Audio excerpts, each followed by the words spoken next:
Yo, what's up guys? Ciprian here. And if you're new here, I make music video tutorials as well as give you tips on how to enhance your artist brand image. Today I like to go through my 3 go-to shooting styles when it comes to shooting performances in your music videos.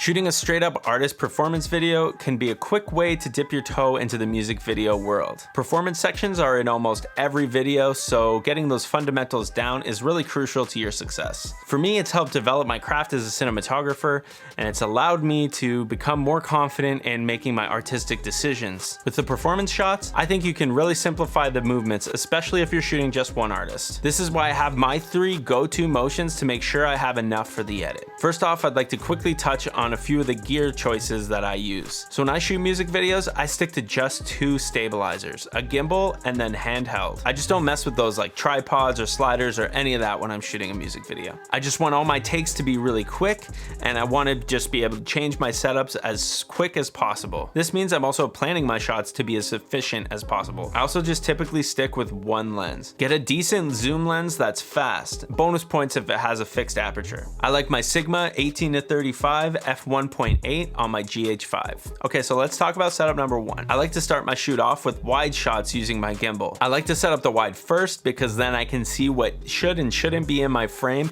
and I can clean up whatever I can before to make it look perfect. I remove all distractions, messiness, get my gear out of the way if it's in the shot. All that stuff has to be done before you hit record. So once my wide shot is nice and clean, then I know I can zoom in as close as possible and I'll still have a good frame. My wide shots are shot at my shortest focal length on the Sigma, which is 24 millimeters, but I'd say you go anywhere from 16 to even 30, and my shots are usually about full body or at least thigh up. I like to use the wide focal length on the gimbal because the movements are way more dramatic. As you move in closer, you see a lot more of that movement and that distance that you're covering while you have that focal length. These wide shots are critical to setting up the scene, and I usually use them at the beginning of my edits. I also like to set up my gimbal first because I can set it up at home and bring it straight to the shoot and have it ready to go. I just go back and forth trying to go to the beat of the song, and I try to keep the same composition the whole time. So if I have them in the middle, then I keep them in the middle. After that, I just move side to side and I try to do the same thing. So I keep the composition the same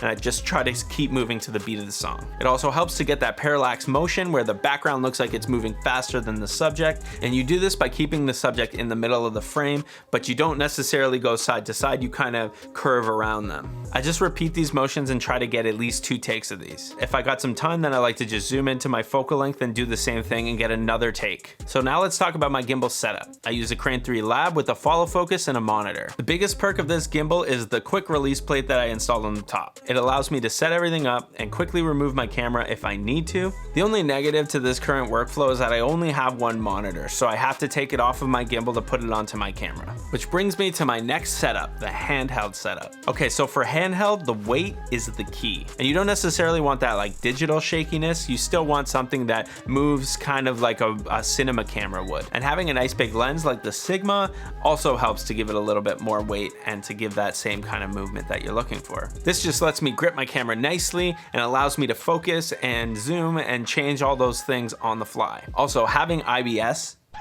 sorry, my script says IBS. Having IBIS really helps to keep my handheld shots smooth. Purposeful, shaky handheld footage is also a great tool to use depending on the song. Basically, the more aggressive the song, the more loose you can be with your movements. I like to follow the motion and have the artist do a lot of gestures for this kind of shot. The close to the camera, in your face, that kind of thing, that really helps with the handheld motion. If I'm tight for time, I will only shoot this at a 50. Also, I like to pick up some of these shots on a wider lens if I can as well. So for this, I'm usually parallaxing from left to right, and I'm just trying to follow the artist's movements as they move to the beat of the song. So my final setup is the Wildcard Setup. The final shot, I like to use the song as inspiration and maybe watch other music videos to try to see what other people picked for visuals for a similar sounding song. I make sure to think of these ideas beforehand and test them out at home if I can. Now for the other 2 setups, you can just pretty much show up on set and start shooting like that, but with the Wildcard, you have to plan this in advance. So for instance, these are a few things that I have done. If there is not enough space, I like to get an orbiting shot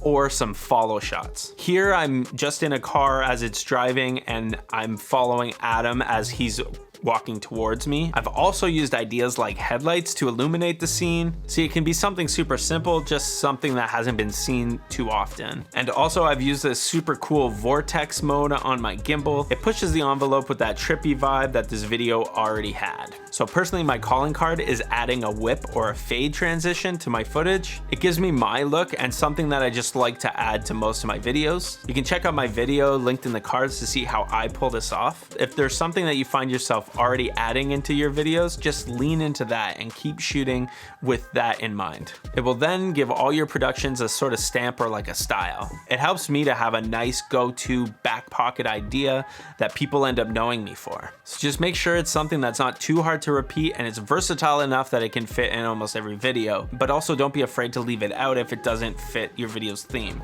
So that just about wraps it up. These tips would have definitely helped me out when I was first starting out because I didn't know what worked and just what didn't. So gently tap that like button and subscribe if you feel so inclined. I'll see you guys in the next one. Peace out.